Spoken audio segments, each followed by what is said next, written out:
Good morning, everyone, and welcome to Startups and the Law. Today we have JonesKertz here to tell you everything you need to know about startups and the law. And he does these events monthly, so definitely check back next month to visit us again. And if you have any questions during the event for Kyle, just post them in the comments here and we'll get to them. And with that, I'll bring up Kyle. Back next month to visit us again. And if you have any questions during the event for Kyle, just post them in the comments here and we'll get to them. And with that, I'll bring month to visit us again. And if you have any questions during the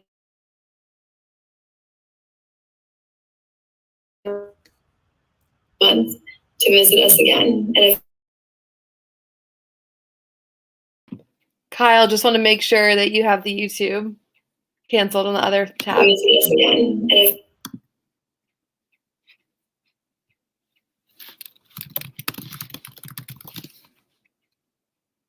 again. And if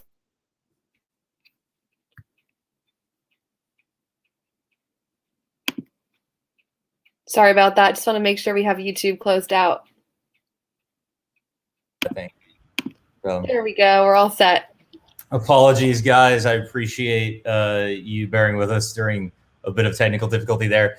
Thank you, Alex, for the introduction. I really appreciate it. And thank you for everyone for attending. We've been doing this for almost a year straight. I believe this is the 11th. It's either the 11th or the 12th time we have done this webinar. I believe it's actually the 12th now. And so we've done this for a full year. We started this, as a result of, the pandemic, and we couldn't do in-person meetings. We couldn't do in-person presentations and, lunch and learns. And so we decided, why don't we take this virtual? And it's been working out great for us. This entire webinar has been designed to be, very educational.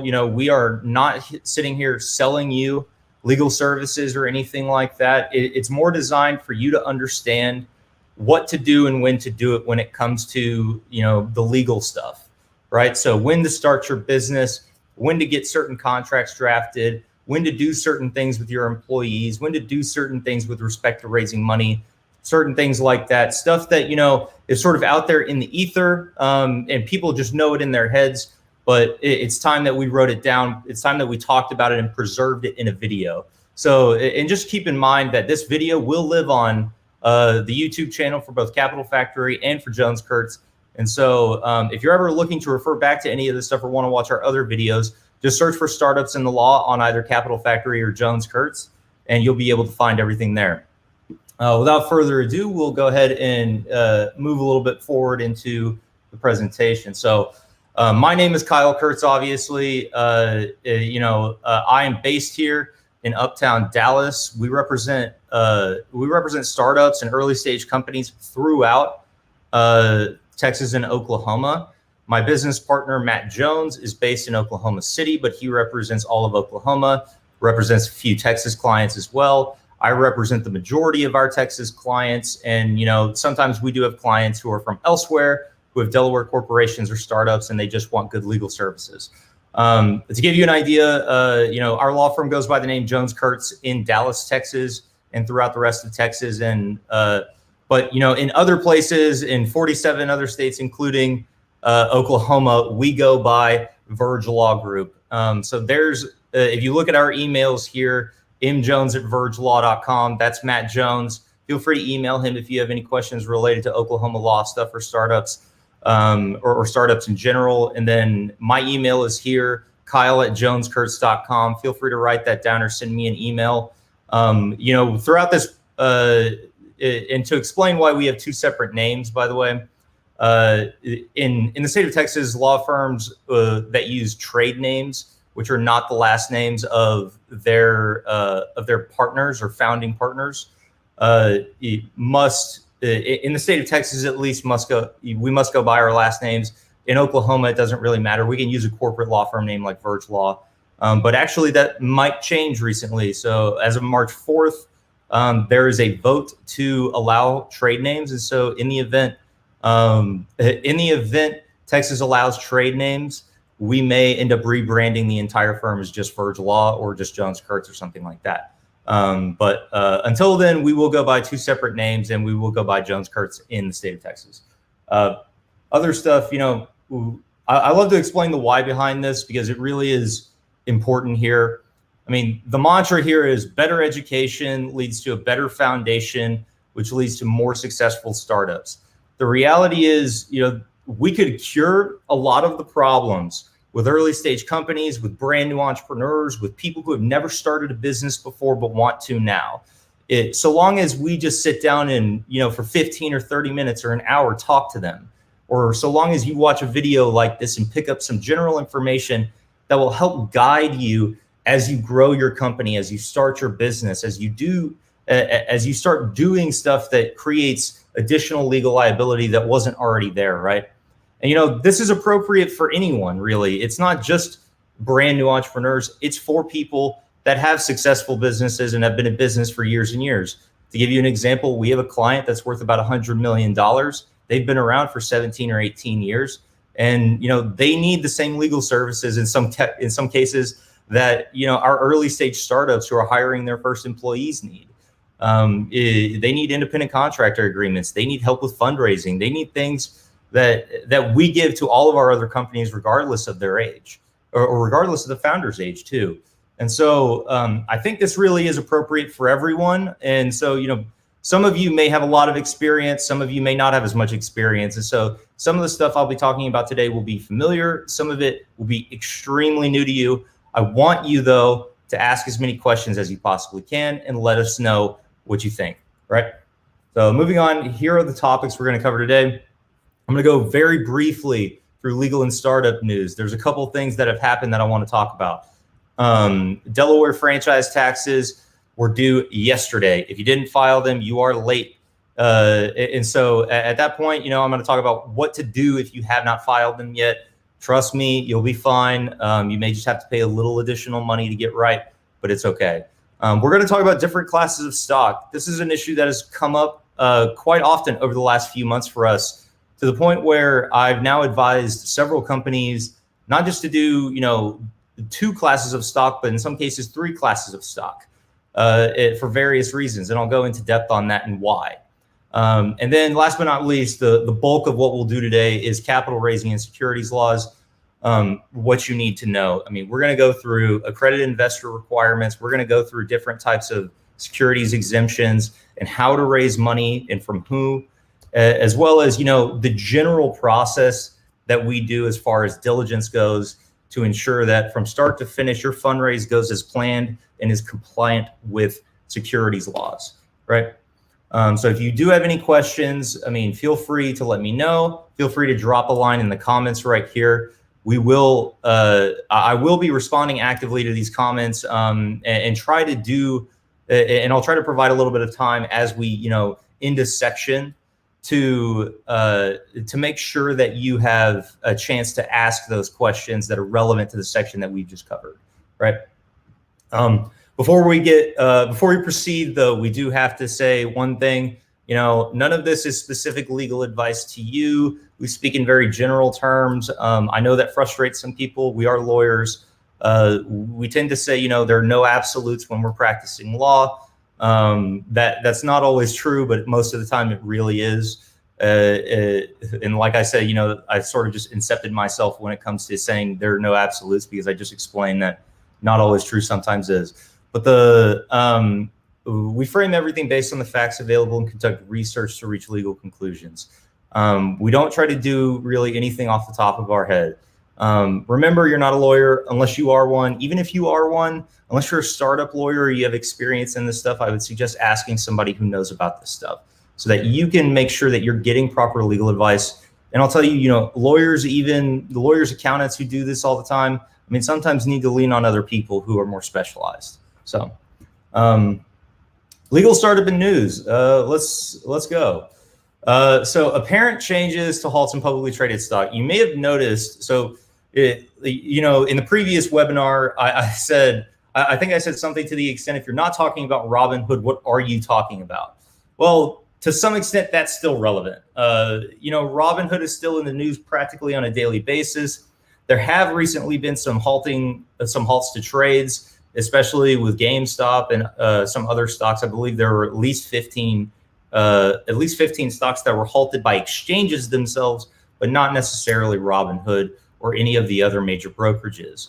And it appears that Robinhood has intentionally begun to take a back seat to that. They have fixed any liquidity problems that they have, and they have done what they need to do to get out of the limelight, so to speak, because it was really negative there for a long time for them.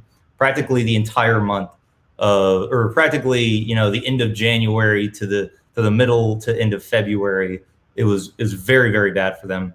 I think it's a great idea though that they let regulators and exchanges decide. We're not to decide to halt stocks instead of letting the brokerages do that. I don't think brokerages should really ever be halting stock. It just makes no sense to me.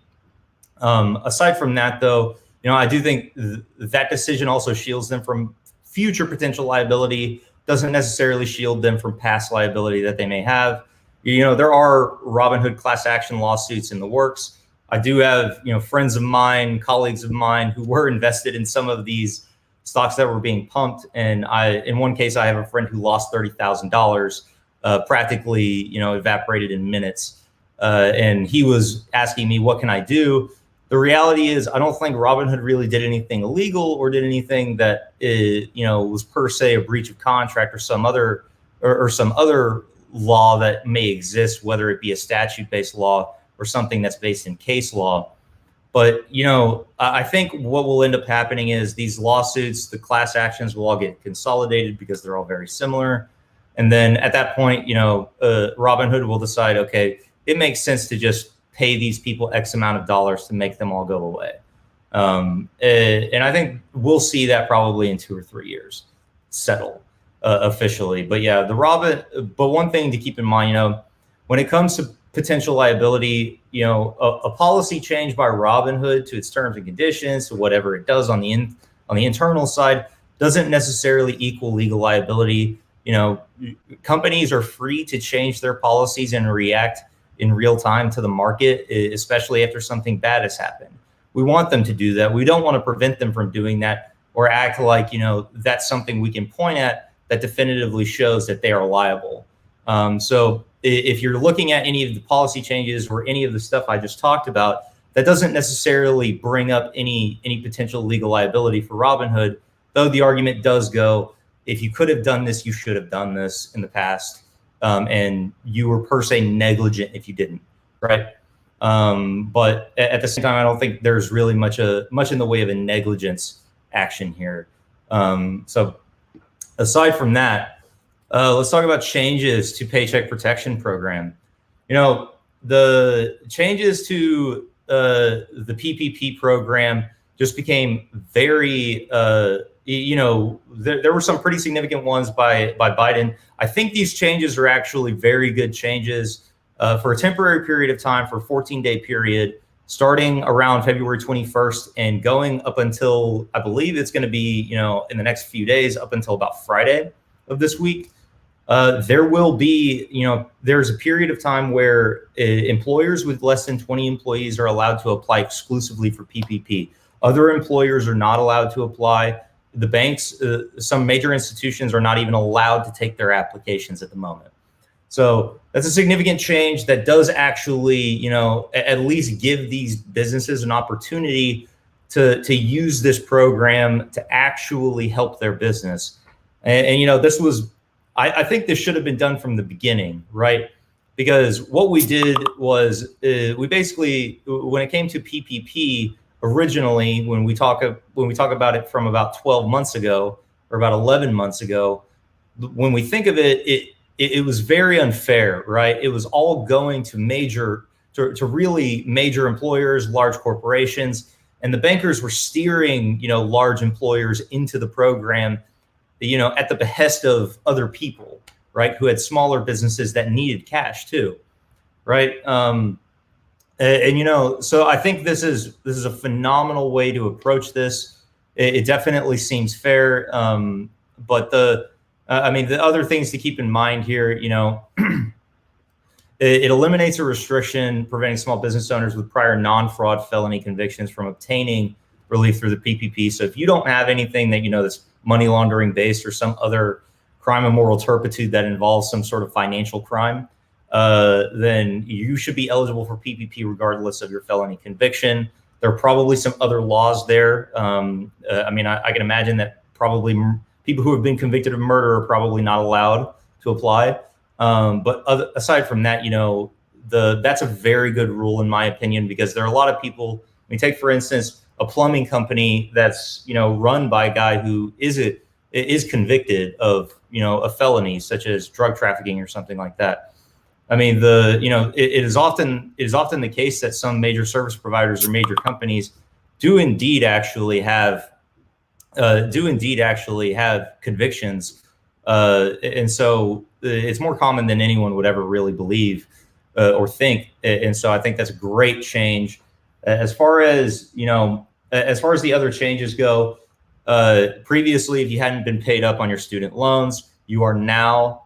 Previously you weren't allowed to actually file for PPP. You were ineligible. Now you are eligible, and that makes a lot of sense. To give you an idea, if you're in business and employing other people, issue is like you're responsible for a lot more than just yourself. A lot of people are going to prioritize the business that helps them live rather than pay student loans. That's just common sense right there.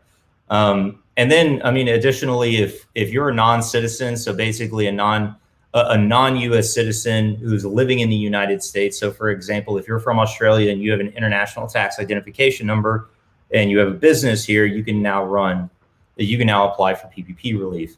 And so, by the way, the threshold here is 20 employees, no more, right? So you have to have less than 20 employees, and those people have to be W-2s. It helps to have all that documentation on hand.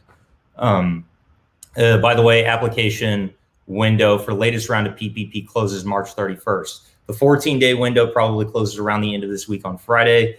The remainder of the PPP that will be left closes up at the end of this month.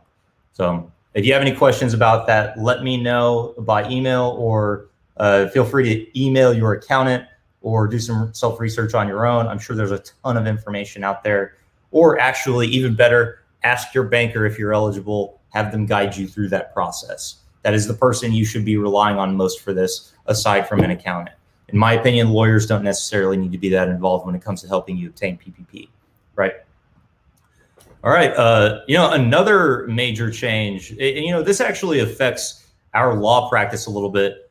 I'll tell you, New Jersey is the latest state to legalize recreational cannabis. 14 other states have legalized it. The District of Columbia has legalized it. Various other states, a preponderance of them really, I think something over 30 have legalized or decriminalized marijuana in some form or fashion. Most of them, I'll tell you, are medical. 14 of them are obviously recreational here. But when it comes to it's no longer a violation of state law to have 6 ounces or less of marijuana, or about 3/5 of an ounce of hashish. Not a crime to be under the influence of marijuana unless you're driving a car or operating machinery. Obviously, don't do that. Somewhat disappointing, I'll tell you. There's no ability to home grow. I think that's the wrong decision. In my opinion, I get what they're doing there. In some cases, we want to ensure that the smell of an operation such as a marijuana grow operation does not affect other people in residential neighborhoods.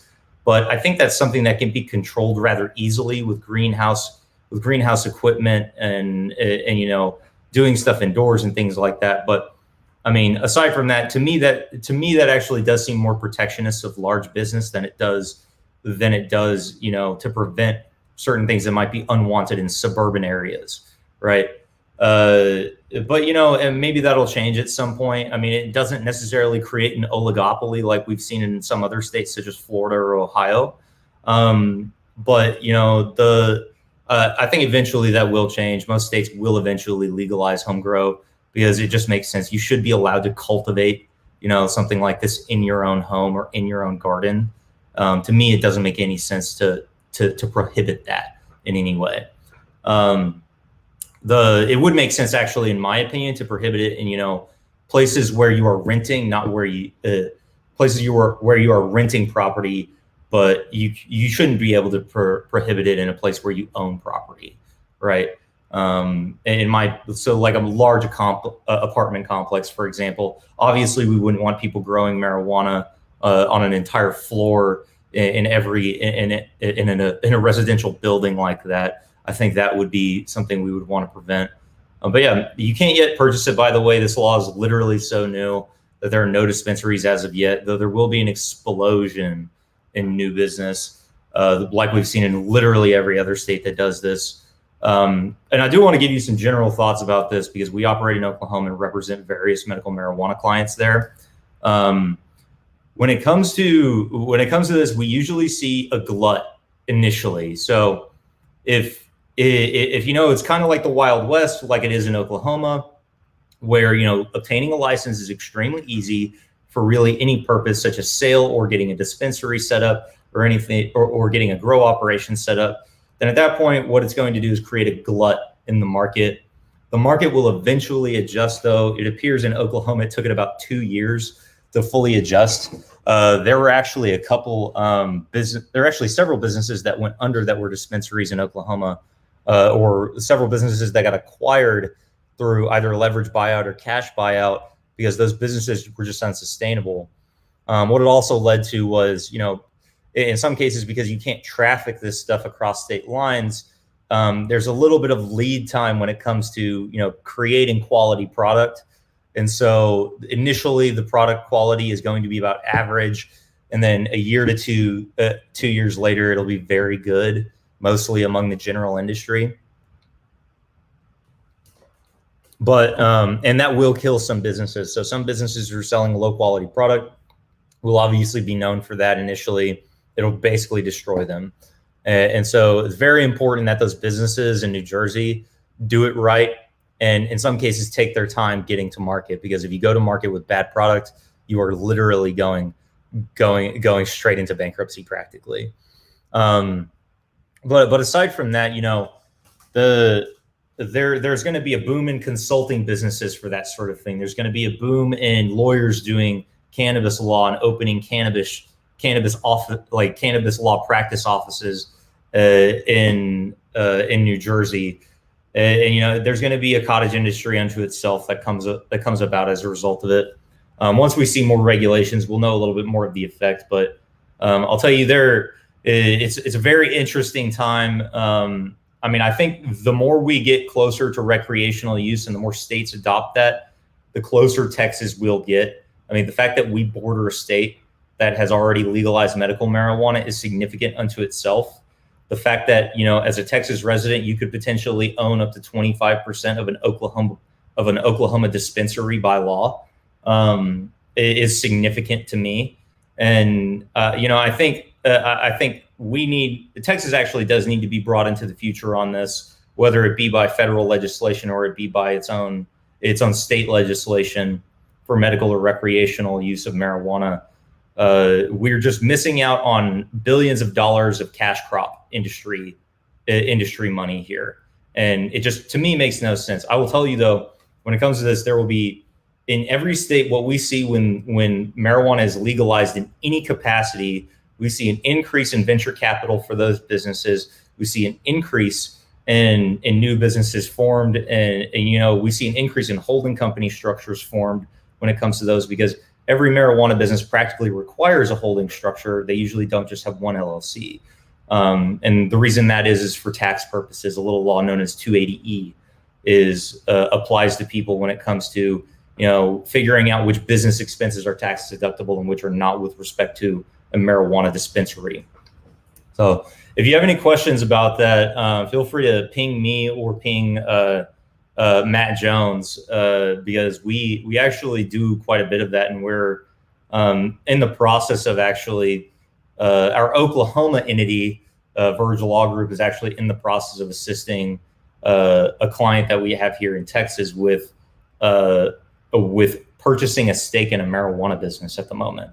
And actually, those stakes can be purchased rather inexpensively, and from what I've seen, $50,000 investment goes a very long way in Oklahoma. It wouldn't go as far in Texas, but yeah. Anyways, but moving on, franchise tax filing dates and info. This really is not the sexiest law or the sexiest stuff we ever talk about. So I'm going to tackle this really quickly.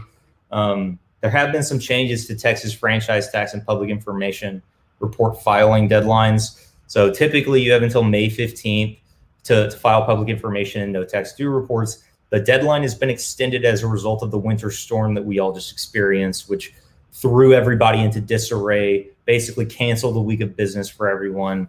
And so the deadline has been extended to June 15th. It is the same as the new IRS deadline, which applies only to Texas. So, I mean, by the way, you have to be a Texas resident to do that. If you're not a Texas resident, this does not apply to you. I mean, and so, and like I said before in our last webinar, and I think the previous one before that, the threshold for paying income tax from a business standpoint is 1.18 million in taxable revenue in the year 2020. That is a threshold. After that, you pay something around 3.75%, which is virtually nothing as far as taxes go when it comes to the state of Oklahoma, or the state of Texas, I mean. That will be the same throughout 2021 as it was for 2020, right? If you have any questions about that, let us know. We do help people file public information reports and help pay their franchise taxes in some cases. We do have to charge for that sort of thing, but it's one of those things that takes very little time so long as we have the information at our disposal.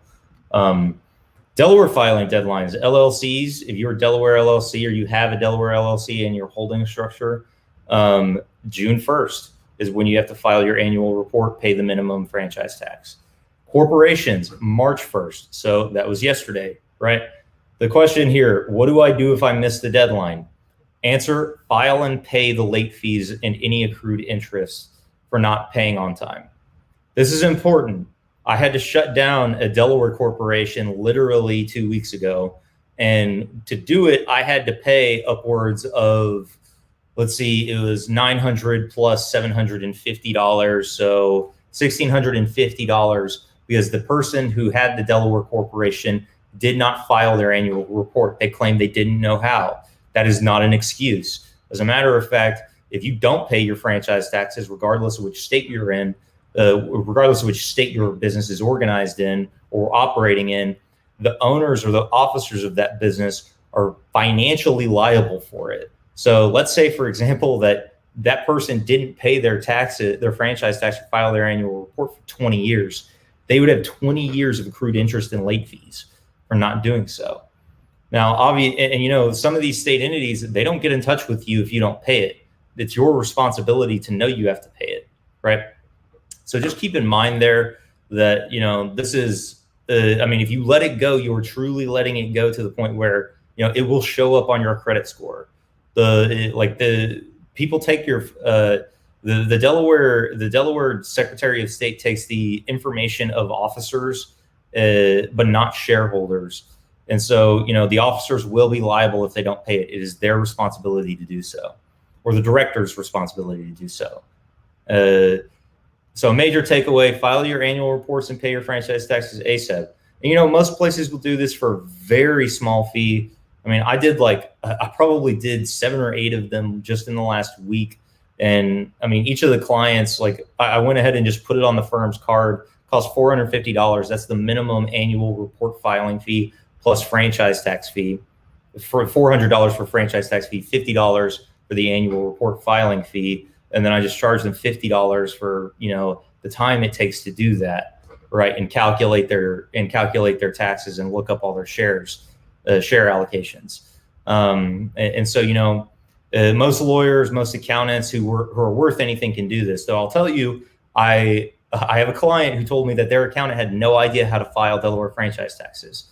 I'm gonna be honest with you. If your accountant doesn't know how to file Delaware franchise taxes and you are a high growth startup or you are a member of an accelerator, you need to get a new accountant. That is no excuse for not knowing how to do that. Most accountants don't need to be exclusively Texas LLC or Texas corporation type of accountants. They need to be able to navigate these systems for you, because at some point it will make more sense to pay service providers like that by the hour to do that sort of thing then it will make sense for you to do it yourself, so long as your business takes off, right? If you have any questions about that, email me. We'd always help you do this. But yeah, I'd say you could always do it yourself too. It is very simple, very straightforward. I'm about to explain why. So you can calculate that your franchise taxes in Delaware using two methods, either the authorized share method or the assumed par value capital method. The assumed par value method is the most commonly used method. You should definitely never use the authorized share method if you can avoid it. By the way, if your attorney started your business in Delaware and they have been paying taxes via the authorized shares method, you might have a malpractice claim because it is extremely easy to reduce your franchise tax liability in the state of Delaware. Okay. Delaware's Secretary of State has its own Excel spreadsheet to calculate franchise tax. Just Google Delaware franchise tax calculator and it shows up as one of the results. It is literally, you don't have to change anything other than input, the authorized shares, the amount of issued shares, and the amount of gross assets on your balance sheet, right? That's it. And, once you've done that, also the par value, that's all you need. And if your attorney or your accountant set your business up right, then you should owe no more than minimum franchise tax. That is our goal when we start businesses, right? We don't want you owing $4,000 in franchise tax. We want you owing $400 because that is the minimum. It is always in your best interest to make sure that you are paying the minimum franchise taxes, no matter where you're doing business. So just make sure you're doing that. I mean, there may be a reason to pay more for some reason if you're structuring a business a certain way and potentially getting some other legal protection as a result of a structure that's based in some weird statute. But in general, if you're a Delaware corporation, and most tech startups are, you are going to pay the minimum $400 franchise tax because we've made sure that it's basically industry practice to do so. Aside from that, what they say about it, I'm not going to read through this. I've already gone through this plenty enough. If you want to go back to the video and pause this section so you can read it. This is also found on the Delaware Secretary of State website. I just want to show you an example of the Excel spreadsheet, though, that you can download, which does this for you. You don't necessarily need to pay anyone to do this, okay? I mean, this is actually simple enough. You can calculate this on your own so long as you have all the documentation from your attorney or so long as you have all the documentation covering how many shares have been issued or granted to service providers. So this is a common example. So, in many cases, what we do is we authorize 10,000 shares, one class of stock, and then we will go on and issue about 6 million to initial founders. And if they take an investment, they might have 100,000 in the bank, right? In this situation, you can tell, based on the standard par value that we put in here, that this type of company would owe only $400 in franchise taxes, meaning their total annual report plus franchise taxes would only cost them $450. This is what we want. Aside from that, so by the way, does anybody have any questions about that? I just want to pause for a second and give you some time to put a comment in here. This is one of those things that's just a maintenance thing. You have to do this, and yes, it does cost money. I think some people sort of grind their teeth at this and say, I can't stand the fact that I have to do this. But keep in mind, you're operating a Delaware corporation, which tends to protect the shareholders, tends to protect the officers and directors of the company very well. And so what you're paying for when you have a Delaware corporation and when you're paying these franchise taxes is for, enhanced protection that is better than most other states, if not all other states, right? So long as your business has been structured properly and you're running it properly. And so, and it's very easy to maintain these sorts of things. Once you've done it once, you'll remember to do it every year until it's time to sell or, liquidate your business and then shut it down, right? But aside from that, let's go talk about classes of shares, voting versus non-voting shares. And briefly, before we get into these slides, I just want to give you some background on this. So over the last several months, we have done several Delaware incorporations, Oklahoma incorporations, and Texas incorporations. Among those various ones, we've done, a certificates of incorporation that include single classes of shares. Where we authorize only common stock, right? In other cases, we may authorize common and preferred stock in certain quantities. And then in other cases, we may authorize, various classes of common stock with no preferred stock. There's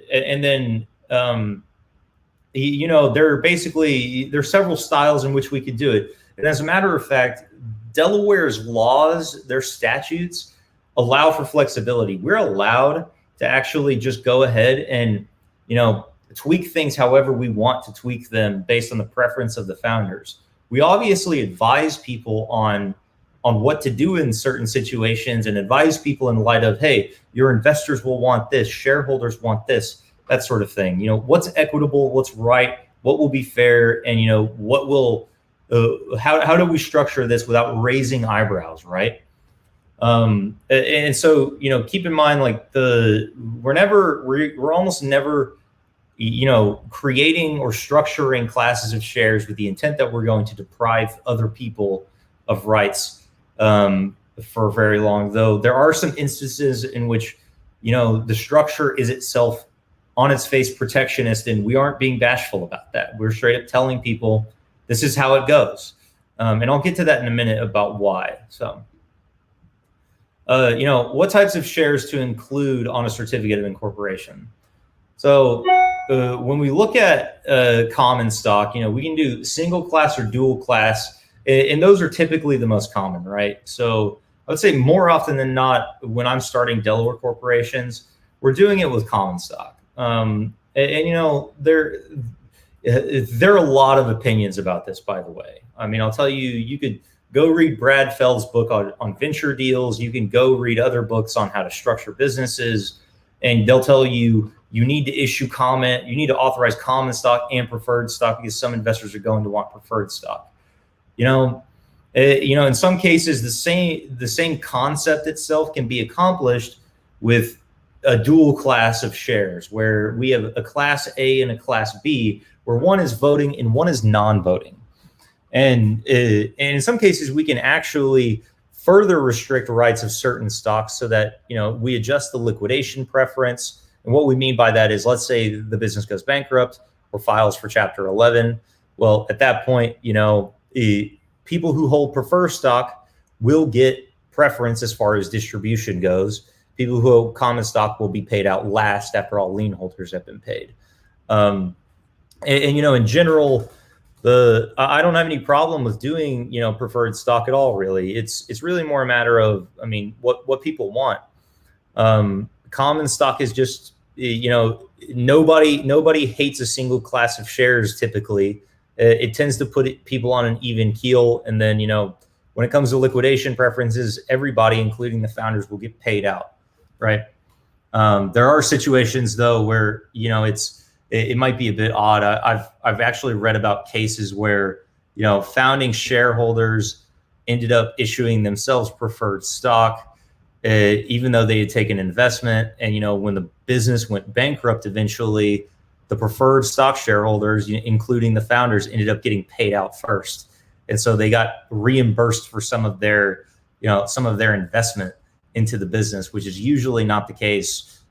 Usually, when a business just goes completely bust and is running, it has to distribute assets, its founders don't typically take a whole lot out of the company when that happens. And also, investors, if they're savvy enough, especially institutional investors, they will demand, liquidation preference in some cases.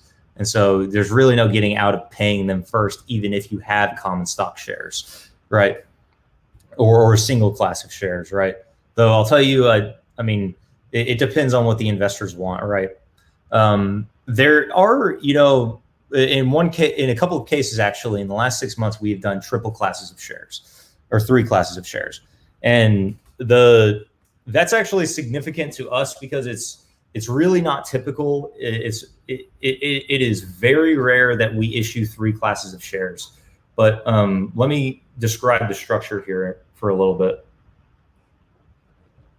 When it comes to those shares, what we are doing is we're creating two classes of voting shares and one class of non-voting shares.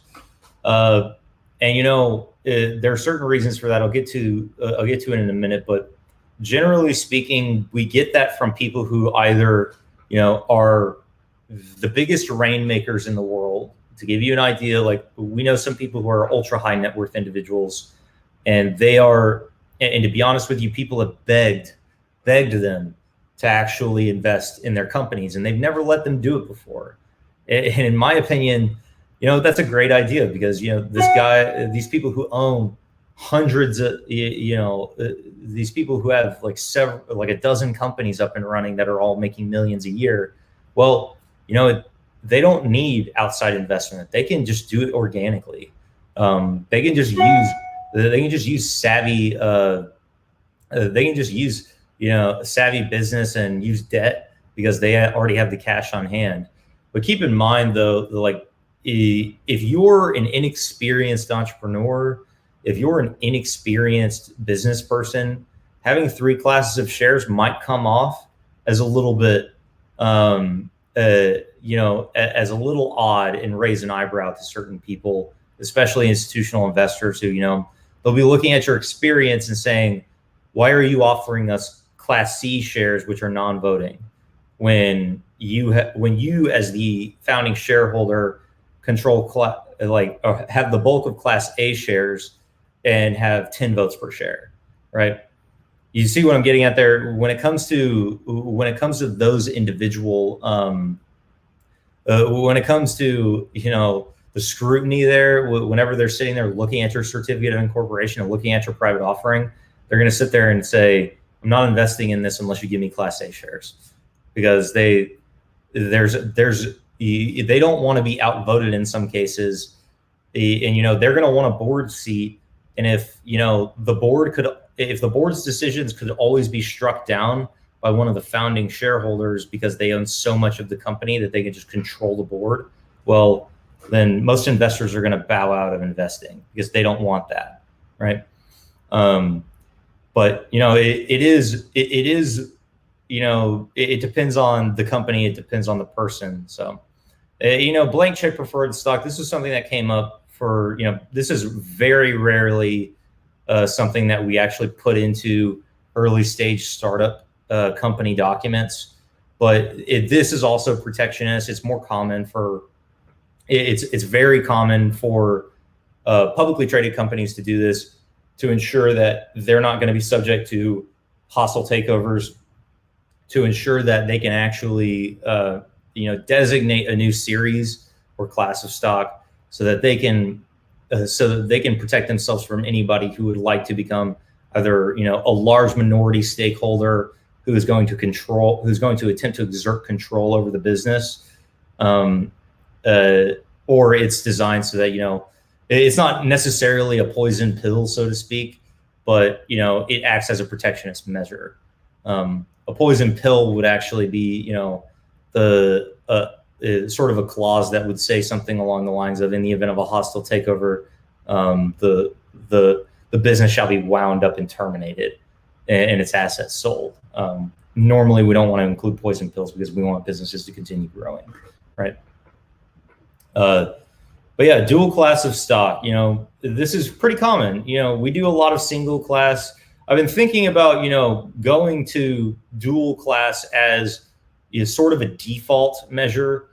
The reason for this would be, it just gives a little more flexibility and, makes it so that we wouldn't have to create a non-voting tranche or class of stock later on if we ever needed that. And also, when you think about an equity incentive plan, let's say we're authorizing shares to service providers, and the founding shareholders are themselves savvy enough to know that they want to retain control, or at least a reasonable level of control. So instead of just saying, okay, like everyone is going to get voting shares, we'll authorize dual classes. Investors and founders will get voting shares, and then everyone else who comes on later on, or everybody else who's not in the C level of the hierarchy or somewhere near it will get non-voting shares, right? And you know, you can alter certain things like liquidation preferences, like par value. And if you look at, you know, publicly traded stock where we have Class A, Class B, or Class C, and they have various separate rights, and whether it be voting or non-voting, you know, sometimes those classes of shares can go for a premium. So let's say, for example, you know, you have preferred shares, and for whatever reason, you've given preferred shares, which typically have no votes, 100 votes per share. Well, in that case, you can sell preferred shares for a lot more in that situation, right? And you know, those become significantly more valuable than just common stock. So that's one way of doing things. You know, and when we're talking about this, keep in mind, we're not saying this way is right, this way is wrong. This is more a matter of giving you a high-level overview of options that you could discuss with an attorney, that you could discuss with your founding shareholders about what to do and how to do it, right? But the one thing I do want y'all to keep in mind, whenever we are creating, or whenever we're creating documents for private offerings, such as, you know, venture capital raise, you know, we got to disclose the nature of the rights that the people who own the stock will have. So we did a $20 million Series A that is in the process of closing, $5 million, a $5 million portion of the round here in about the next 2 weeks. And in the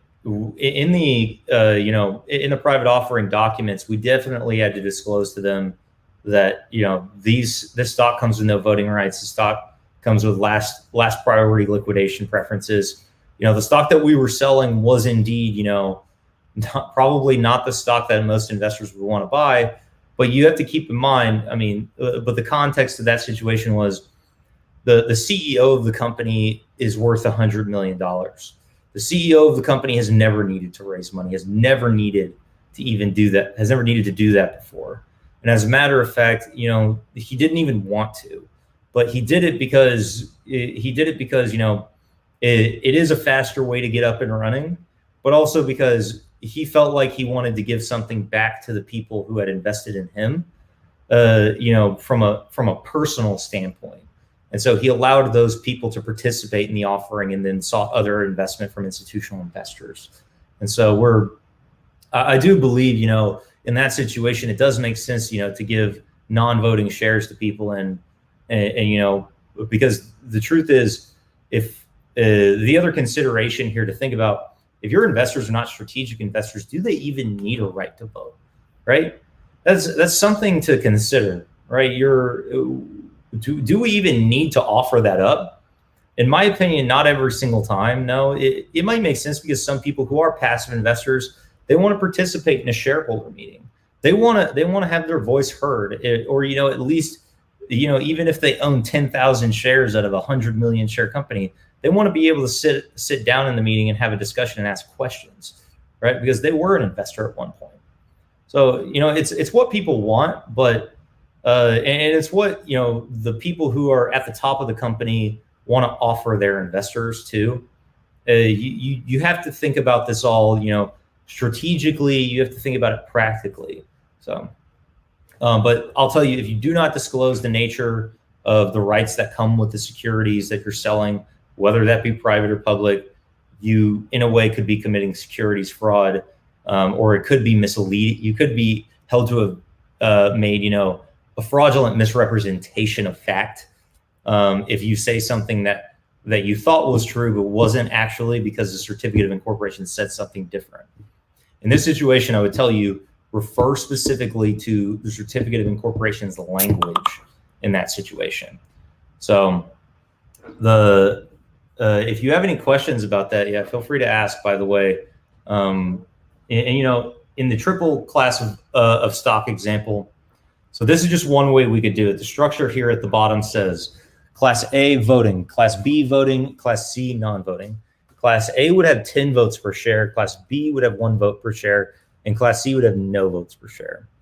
You know, in some cases too, you know, we would say to a certain extent that, you know, the people who own Class A shares, if at any point they wanted to take possession of Class B or Class C shares, they could do so. by board resolution or by stockholder resolution, right? That's something that you could write into there. I would caution against it without a board meeting, though, or without a true stockholders meeting, because part of this is we don't want to create the impression of strong arming other people, but also it is what it is. So long as we get certain people to agree to stockholders agreements saying that this is what their rights are going to be, they don't have any voting rights. So long as they've read the disclosures or at least been given the disclosures and had an opportunity to read them, this sort of format could be imposed against them, and there's nothing they could do about that. But it is one of those things where Class A may go to the original shareholders initially, as well as potentially some investors. Class B also could go to major service providers. Let's say, for example, you're trying to lure away, like a high earning CFO or something like that, or somebody who could really make it rain for you. That's a C-level executive. Give them Class B. Give them a vote. It might not be super significant to them, but you still want to give them, maybe a right to be heard. And you'll put them on the board as well.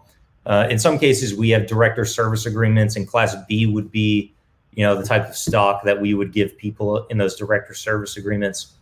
And then Class C, if it's an equity incentive plan, lower level employees that we want to incentivize with equity, mid-level employees that we want to incentivize with equity, we may give them Class C non-voting shares.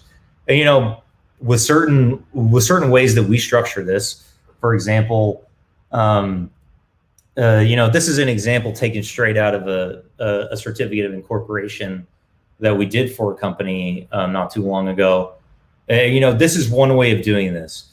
This is not common at all. I want to emphasize that you are not to sit there and just copy and paste this information and use it. By the way, it really is something you do have to discuss it with your founders. You do have to discuss it with potential investors if you're going to if you're going to amend and restate your certificate of incorporation. But just keep in mind, in some cases we might be able to say that the people who own the 10 votes per share class of stock are able to take possession of, are able to convert their stock into Class C or Class A, or whichever way we want to. The language can be crafted however you think you want it to be, so long as it adheres to the statutes and is compliant with the case law that would govern, right? I just wanted to talk about, like, in general, this stuff is really interesting to me only because, there are a million different ways to do this sort of thing.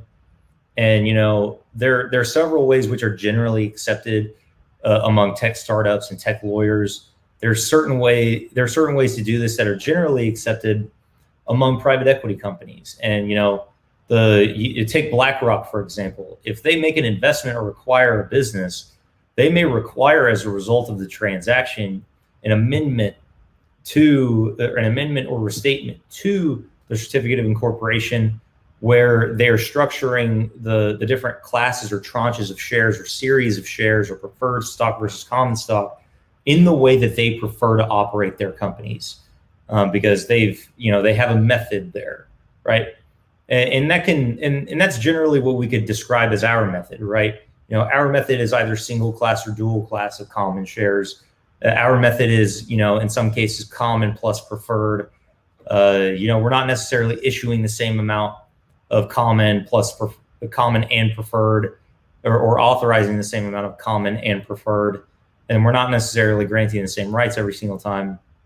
It's all a discussion with those companies. But I'll tell you, for my general rule in some cases is, for first-time startup founders, we do a single class of common stock. That tends to be the easiest for them to understand.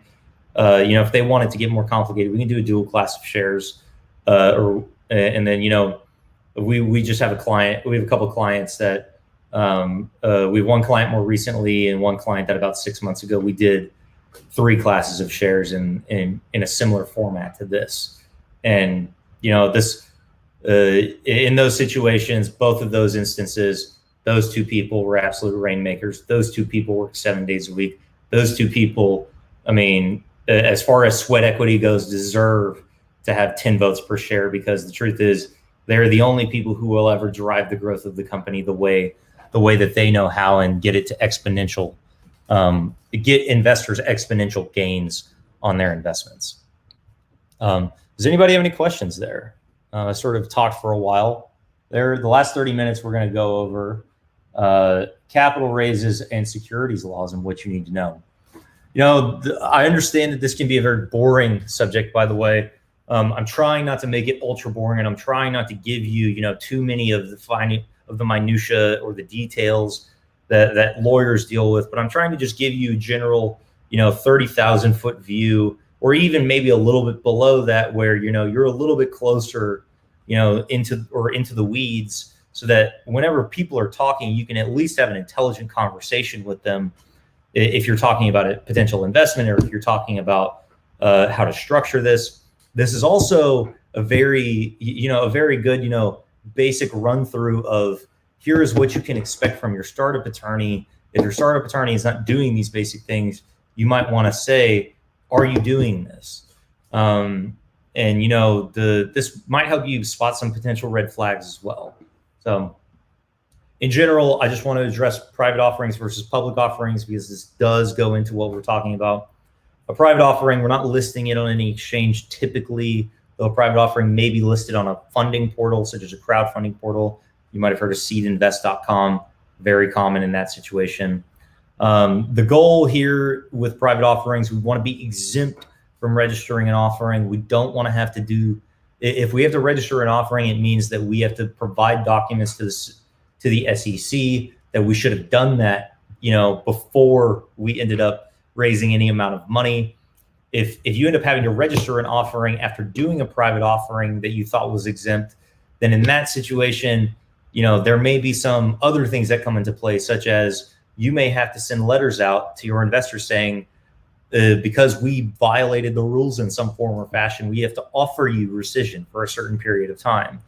That is not that common, but it does happen sometimes. And in some cases, it's as a result of SEC action, where they told the company, you must do this. But private offerings, part of the reason we do them as private offerings this way, and we want them to be exempt and compliant with the rules, they're not as costly as registering a public offering. I will tell you, it could cost you 10 times as much to register a private offering than if you had been exempt and compliant. And what that means is, we would have to prepare a private placement memorandum, register it with the SEC, get it approved. That becomes public information. And at that point, you're spending a lot of money to make a lot of money, or you're spending a lot of money to make very little money. Could really eat up. It could be $50,000 out of a $250,000 investment, which to me would be absurd. We don't really need to be charging that much as lawyers for that. Like I said, private offerings more likely to be early stage companies too. We see that a lot with tech startups. We rarely ever see public offerings with tech startups that have not become publicly traded companies to begin with, or have not become publicly traded companies at some point, right? Public offerings, we all sort of know about this. This information is sort of out there in the ether, but usually you're listed on an exchange. Or it requires registration and approval if you're going to issue stock or issue additional stock. If you're going to do an IPO, if you're going to do a follow-on offering, can be very costly. Almost always is very costly.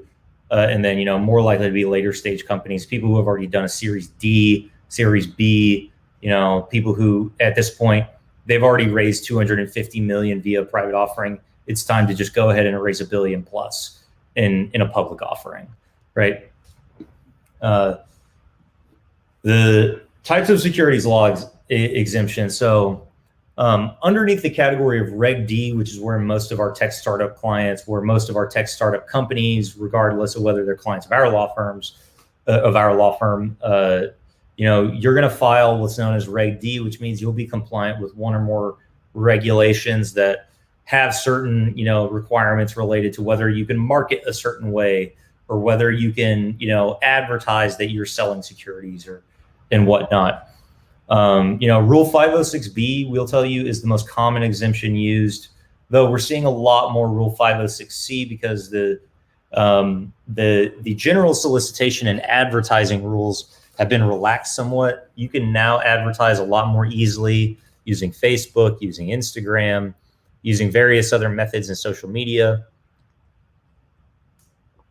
And by the way, Rule 506C, you can have an unlimited number of investors so long as they're accredited. Rule 506B, you get up to 35 non-accredited investors, and then you get an unlimited amount of accredited. And accredited versus non-accredited, we'll talk about in a minute. But basically, you have to be a high net worth individual. At minimum, you probably have to have about $1 million worth of net assets, right? And I mean, subtracting certain liabilities, subtracting certain debt that you owe, right? And then, aside from this, there are others that are less common. If, for example, you might have heard of Regulation A, which has 2 tiers. The first tier is 20 million. The second tier is 75 million, which was increased recently, as recently as November of last year. Commonly used in real estate crowdfunding. You might have heard of a company called Fundrise.com. They basically purchase or get a non-binding term sheet or an option to purchase a large commercial real estate such as multifamily, apartment complex, multifamily living buildings such as apartment complexes. They'll create an individual LLC and then they'll sell stakes in that LLC for a certain amount of money. I'm not a huge fan of that format of fundraising because to me it's not the same as what we typically do. Most investors are not really seeing the value out of those investments, and I have a tough time when I look at the offerings trusting them. In my opinion, some of these offerings are straight up deceptive too, because if you drill down into the documents that talk about, if you actually drill down into the documents that discuss what your rights are and how much you own, technically, you're getting paid out last as far as the investment goes. You're getting paid out, probably an inferior return to most other investors, especially institutional investors who might be assisting with the acquisition of those properties. You're in general, it's just, in my opinion, not from an investment product or an investment vehicle. It's just not a huge win for you in the short or the long term. As a store of value goes, it's generally a bad store of value. Though I could be wrong.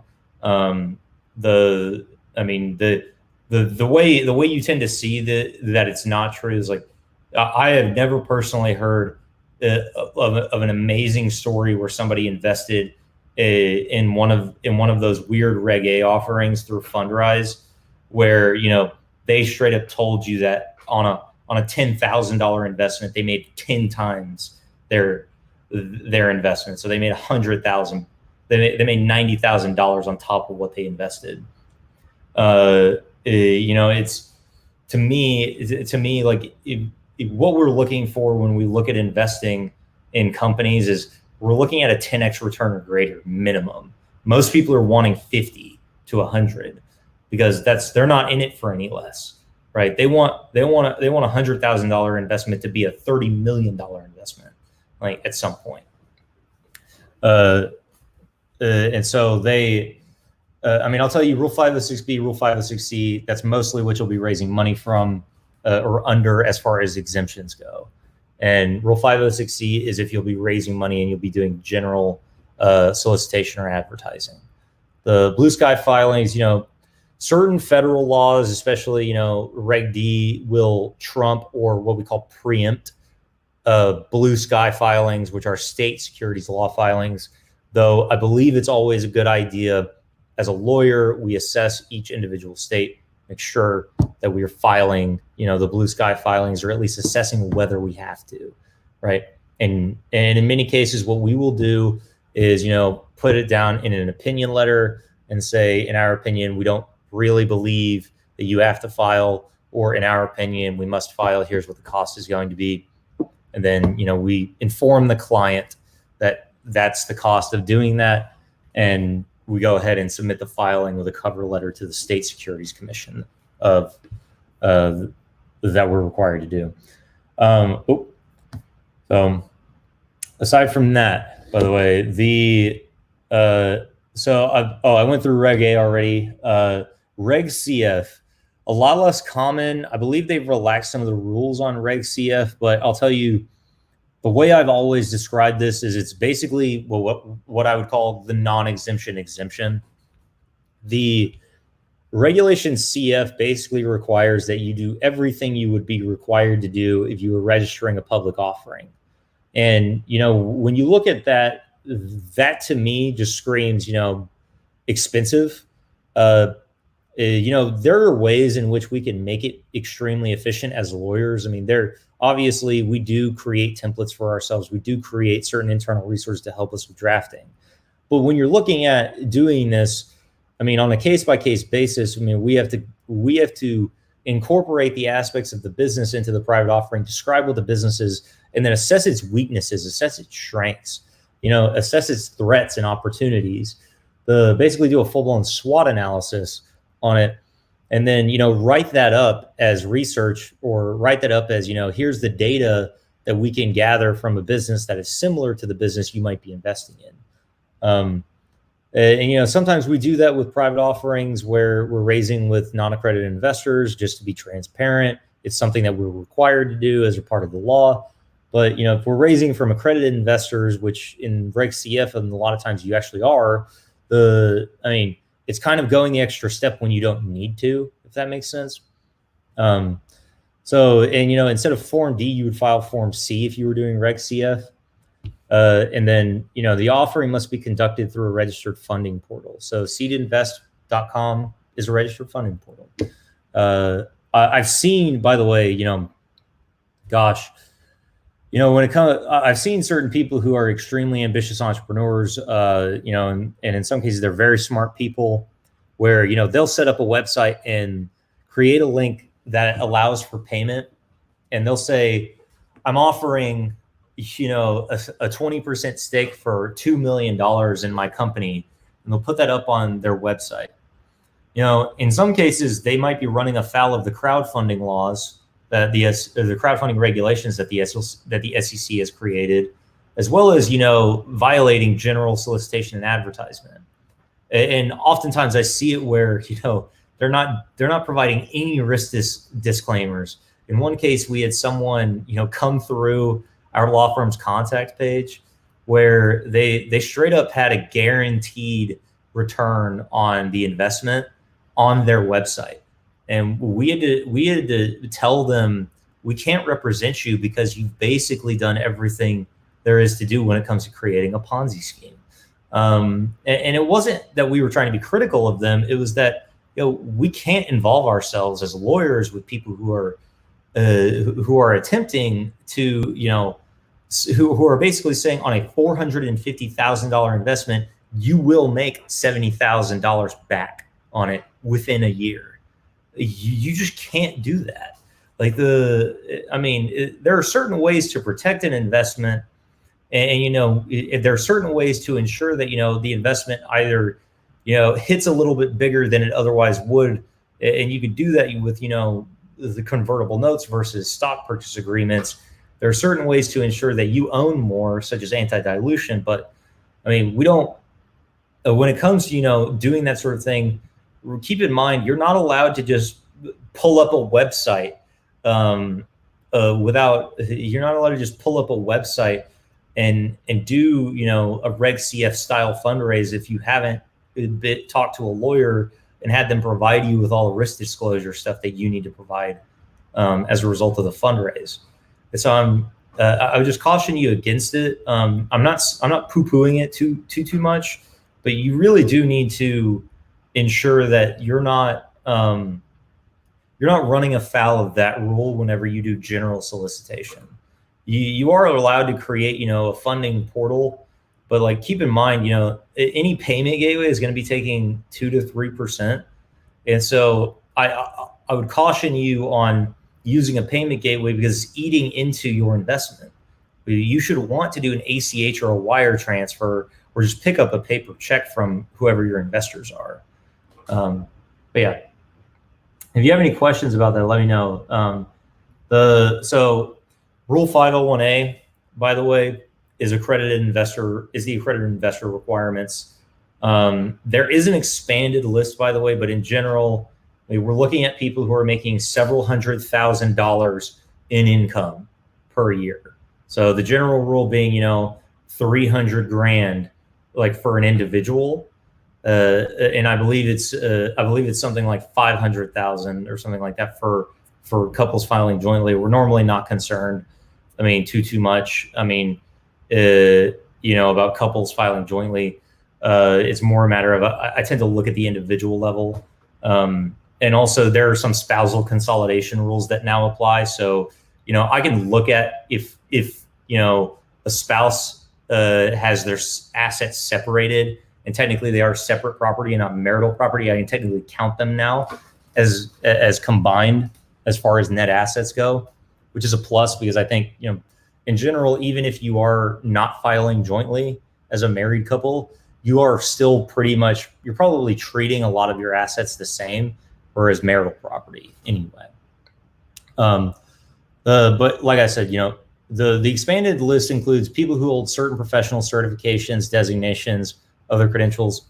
Basically, if you're a licensed broker dealer, if you're a registered investment advisor, if you're somebody who has one of the series level exam certifications where you're authorized to be like a stockbroker on Wall Street, or a day trader for other people, then in that situation, you're going to be allowed to be you're going to be counted as an accredited investor, which I think is smart.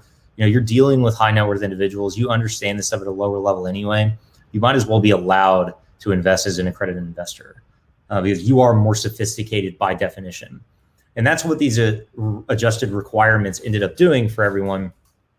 Instead of just making it, hey, you have to be rich as hell to invest as an accredited investor, they've made it so that you can be a knowledgeable employee or a knowledgeable individual and be counted as an accredited investor. That's a win for everyone, in my opinion, because imagine, I do this for a living. I create venture capital funds for people. I create businesses for other people and sell stock for other people. I am technically counted as an accredited investor, regardless of what my net worth is, because of the nature of my job and the fact that I have a professional certification and do this for a living, right? And so, aside from that, though, expanded list of qualified entities. One major important thing to note here: limited liability companies having total assets in excess of $5 million. This is important because previously, I believe if we had an LLC set up for whatever reason, and for whatever reason it was like a brand new LLC that was set up, and wasn't affiliated with anyone else at the time, if it was structured a certain way, then it technically wasn't an accredited investor, which to me made no sense. And also,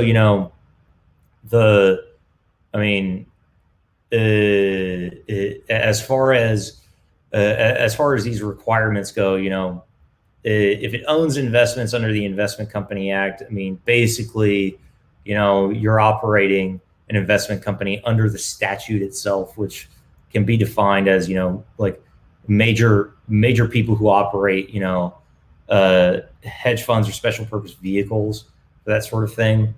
But as far as, and then family offices and family clients, I think that's a common sense rule. Family offices are often, worth billions, if not hundreds of millions anyway.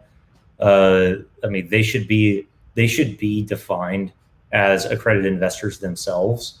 Even if, the people who are, I guess participants in the family office management are not necessarily accredited, right? So, there are some steps to go through here when it comes to starting a round, right?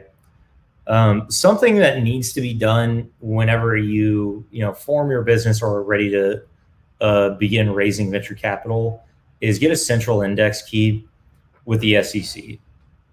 About midway or about this time last year, the Securities and Exchange Commission, being wary of taking paper documentation because they thought it might be tainted or be contagious and have COVID all over it, they stopped accepting mail-in filings for securities. And for everybody that did Reg D, it used to be a process of, okay, let's just go ahead and pull the Reg D form down offline, and then we'll create a cover letter, say, here's the Reg D filing for so-and-so company, here's their CIK. But nowadays, everything is done online. This process, by the way, I mean, we as a law firm, as well as some accountants, serve as filing agents. So what we do when we set up companies, when we do when we do capital raises, and the companies that are coming to us don't have a CIK yet, we go ahead and get them set up with one. We use their information to do that, and it takes a couple days, and then it's done, right?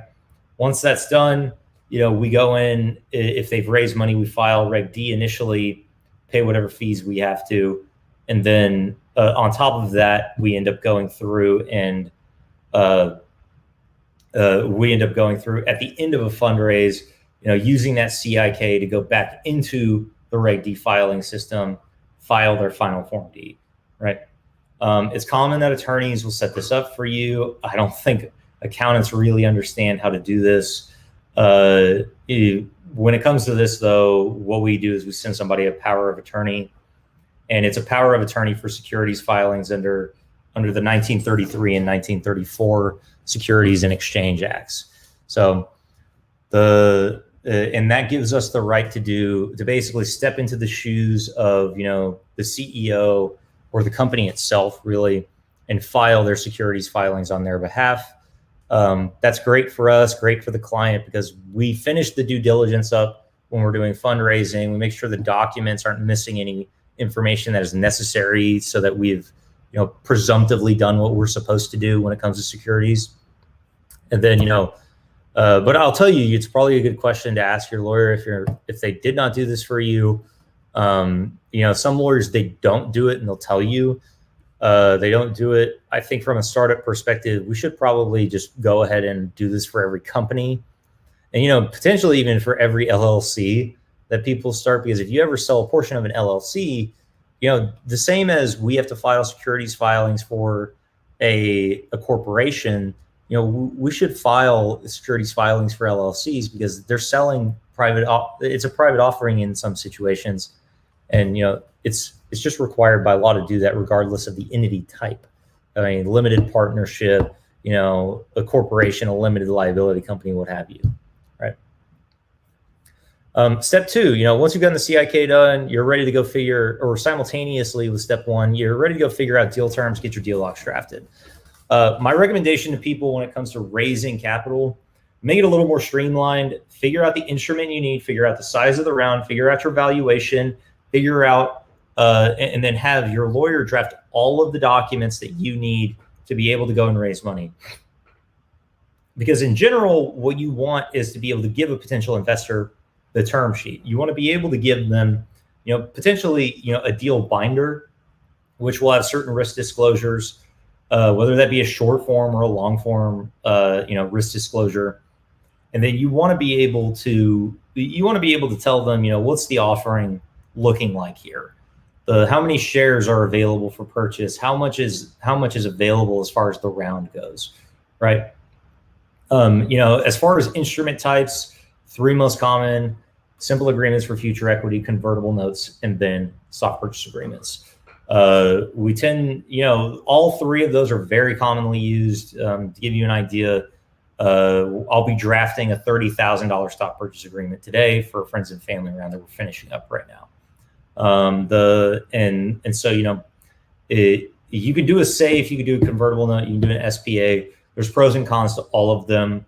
There are, other instruments that you can use depending on what people want. Some people might want warrants. Some people might want stock options. I would generally advise you for early stage companies, warrants and stock options when it comes to raising venture capital, not really as common, but sometimes we grant stock options because somebody, wants to be able to buy the right to buy in, at a lower price today than what it might raise at in the future, right? So sometimes that comes into play. I think it's more of a later stage tactic or a later stage strategy when it comes to offering investment. But yeah, so subscription agreements, and then, wire transfer information pages where, we're getting the routing and account info, accredited investor questionnaires, accredited investor certifications all need to be in there. And then, if, there's usually language that says something to the effect of, the company is, going to be allowed to enter into any side letters that it wants to when it comes to the investment. And that's essential too, because you want to make sure that, you're leaving yourself open to, being able to offer preferential terms to large investors. So let's say, for example, you're raising a $500,000 round, 250,000 of it though is being invested by one person. The rest of it is being syndicated and being invested alongside other people who are investing, $25,000 and $50,000 here and there. Well, we're probably going to enter into a side letter with the largest investor. And the largest investor is probably going to get something along the lines of either a liquidation preference or, they're probably going to get something along the lines of, right of first refusal. They're probably going to get something along the lines of, anti-dilution, depending on the type of instrument being used, potentially an evaluation cap, right? That sort of thing. And, that is different than the other transaction being offered some of the smaller investors, or it's different than, what was originally proposed in the agreement itself. We have to have a side letter for that because the side letter itself is in itself, a letter agreement. We're sitting here saying this is something that is not included in the original transaction, but something that we are offering in addition to these people. We've agreed upon it, signed, right? So yeah, and this is essential. I've talked with multiple people who are raising money at the moment. It doesn't matter whether you're raising equity based, you're doing an equity based financing, a debt based financing, or some mix of the two. It helps to have a deal sheet. It helps to have a term sheet. It helps to have all of these documents set out, and at your disposal. Because if somebody says, I'm willing to cut you a check for hundreds of thousands of dollars today, you really need those documents today.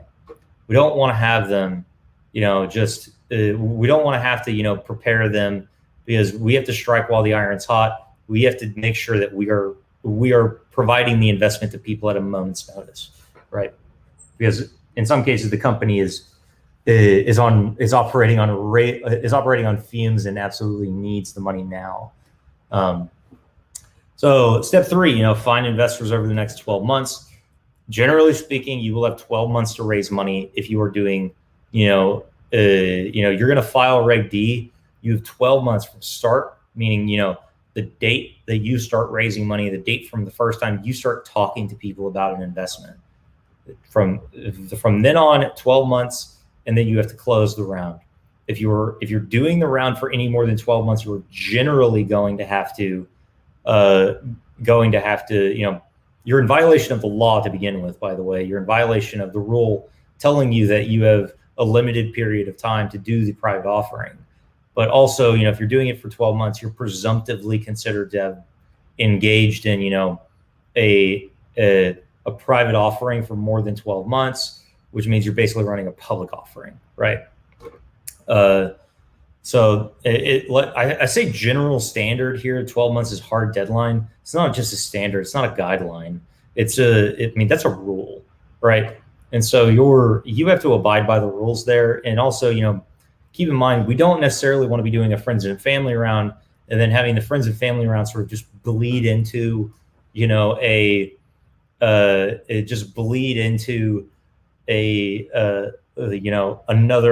round that we call the seed round. in reality, when we're looking at, when we're looking at these rounds, like the SEC could look at consolidating those two because, hey, you were raising money for 2 years. You called it this, then you called it this. These technically were just one round, and really they're just the pre-seed round or the seed round, right? I mean, the name doesn't necessarily matter. It's how you conducted the offering, right? And so, and this goes into due diligence, at the end of 12 months, what we will do, or by the way, I want to go to the top here. Once the first investment is made, we have 15 days to file Reg D. We'll tell you a lot of people do not make the deadline. Lawyers try to be as good as possible at that, but they often fail to make the deadline. They'll often just apologize to, the SEC and upload, a document saying such, here's a cover letter. Hey, sorry about not filing this. Just wanted to let you know that, we're, that the company has taken investment, et cetera, right? But try to adhere to the deadlines if you can. 15 days, in my opinion, is kind of unreasonable. But the reason they're doing that is because they're trying to, in some cases, catch or prevent fraud as close as possible to the date of an investment, especially if the investment is really large. And then, from a legal standpoint, we got to ensure that, investor certifications questionnaires have been filled out, that you've done, the due diligence there, and that we've, that when it comes to that, that goes in favor of the presumption that we've done everything right. If we have that information on hand, if the SEC requests it, we can produce it for them at a moment's notice. We want to always be able to produce that information at a moment's notice. If you cannot, that is going to ring alarm bells for the SEC if they ever investigate you. Step 4, ensure that funds transfer to the company. I cannot stress this enough. This happens actually fairly often. So, and it happens with, some rounds that we do that are larger rounds. There's at least one investment where someone will sign a check for $300,000 and never, or sign a transaction document or an instrument where they purchase securities for $300,000. And then, they sit there and say, oh, sorry, we don't want to do this anymore. In some cases, if that hasn't been communicated directly from the client to the lawyer and we don't know about it for a certain period of time, so let's say 2 years later, we end up having to take the company public, and this guy goes, hey, I've got this person that we never actually funded from the investment or from the Series A that we did. We were raising $5 million. They were supposed to give us $300,000, so we only raised 4.7. I mean, we need to reclaim the stock. Well, in some cases, you actually won't be able to because you had a certain period of time to do so and you never did it, right? So it's imperative that you follow up with the investor and make sure that they fund. If they do not fund, it is imperative that you resolve that in some way. Either you sue them for specific performance, which is not ideal for anyone. Obviously, we don't want to compel anyone to invest in a company they don't want to invest in. The ideal situation there is you just, cancel the document altogether, sort of in a way void or terminate it if possible, or rescind it. Do what we call mutual rescission, where that person has no legal title to the stock in question anymore because they never made the investment. We want to make sure that's papered up. We want to make sure there's a writing where both parties said that the document was was indeed rescinded. You might see terms in a document that say you have 7 days to fund this, 7 business days or 5 business days or what have you. Or there might be a specific closing date that's 2 or 3 business days after the effective date of the agreement for the stock purchase. You absolutely want to make sure that if they breach that they know about it, because it is a breach of contract.